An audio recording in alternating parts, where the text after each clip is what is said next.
What's up everybody, Jason from Jason's Exotic Reptiles. Welcome to the jungle.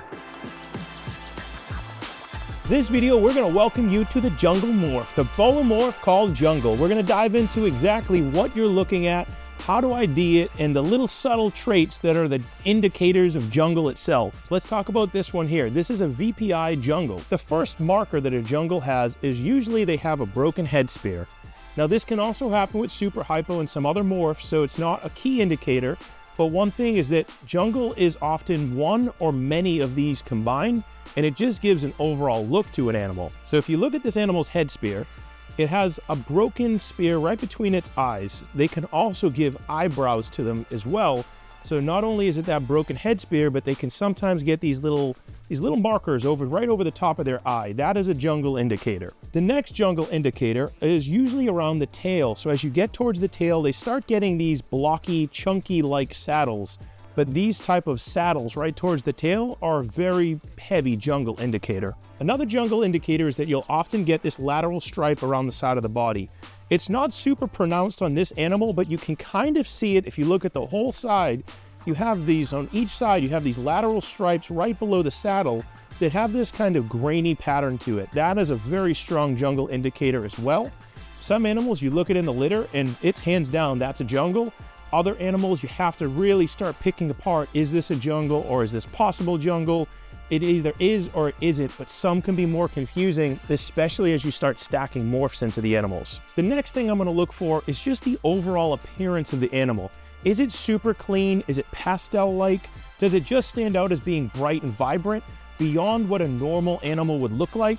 This will take some time to view and understand exactly what you're looking for, but when you see a jungle versus a normal, there's just something about it that you say that one looks different. It's just a little bit elevated beyond a normal looking animal. We'll put this guy back. He's been good for us this whole video, and let's go pull out some more examples. This next animal here that is constricting the heck out of my arm is a Kahl Albino Sunglow Jungle, or a Kahl Junglow. I will show you some key traits that I'm looking for in this girl. She has an overall brighter appearance than a normal albino.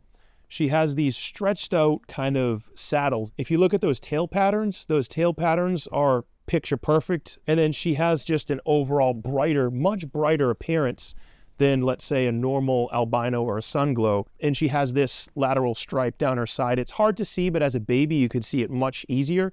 Albinos do tend to fade out in their color as they grow.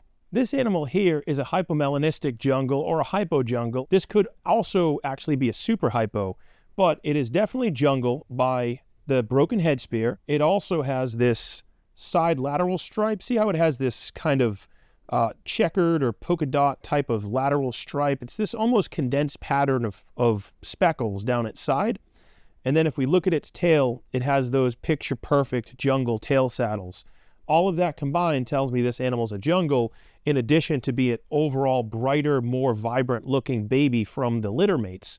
That is what jungle is. It has defined traits. It is an inheritable trait, and it needs to have some or all of these markers. So this is a good example of an animal that has all of the jungle markers in one. The next animal we're going to dive into is a jungle that is clearly a jungle but doesn't have all the markers we talked about. So this specific guy right here, if you look, has no broken head spear, which is one of the things I told you to look for. It also has no lateral stripe, which is another piece I told you to look for. But the overall animal is just significantly brighter, a much prettier looking animal than what a normal would be. It also does have some of these apparent pattern. Now, apparent pattern and stretched out connected saddles can also be non-jungle attributes, but it is almost always associated with jungle, especially in some of these lower expressions. Now, I hate to call this even a lower expression jungle because it has an extremely pretty look to it, but it doesn't show all the traits that we would normally be looking for. So it's important to understand thoroughly that these traits can be independent or they can be combined with other pieces. This animal specifically, it has slight little eyebrows. Its overall appearance is brighter and glows nice. And this tail is this creamy pastel color tail with these block-like tail patterns. All of that combined tells me that this is a jungle animal without a doubt, and this can pass down that jungle inheritability to its babies. We're going to show off a couple more morph combos because that's when it really gets challenging to see jungle. When you have just a straight jungle and a normal animal, it's a little bit easier, but once you start stacking combinations into it and other genetics, it becomes increasingly more challenging.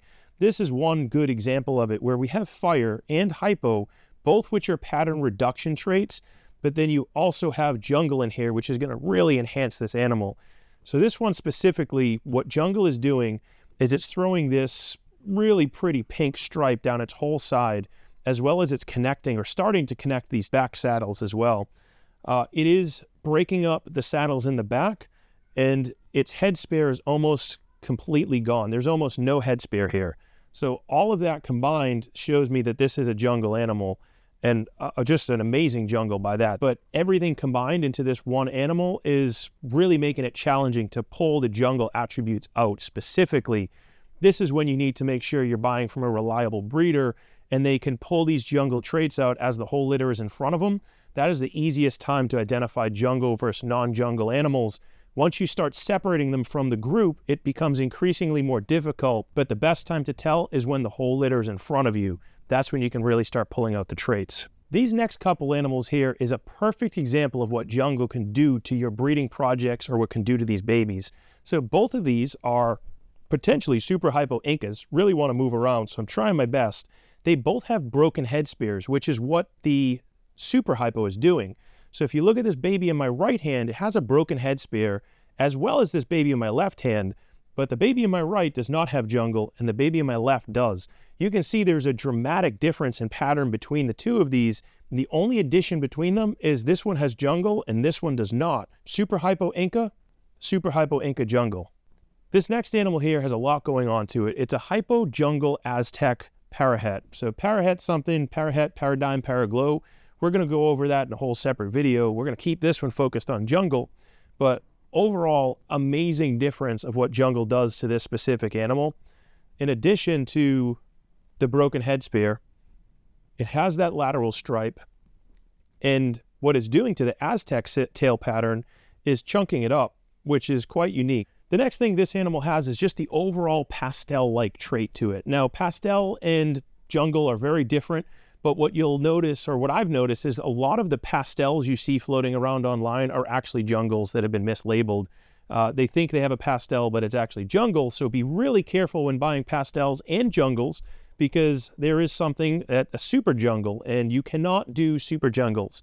There's a heavy debate on whether you can or cannot. I would just suggest that it's really not worth it. There's no need to make them. It takes the animal and turns it up a little bit, but you're producing an animal that potentially has health issues, and that's what we want to avoid. And to produce a super jungle, to turn this animal up just a little bit more, but it's usually some bad genetics and animals that could die early, that's not what I want to breed for, and that's why I don't do it, and don't recommend it either. If you guys enjoyed the jungle and you want to get taken back to Paradise City, make sure to like, comment, and subscribe down below, and until next video, let's keep it moving.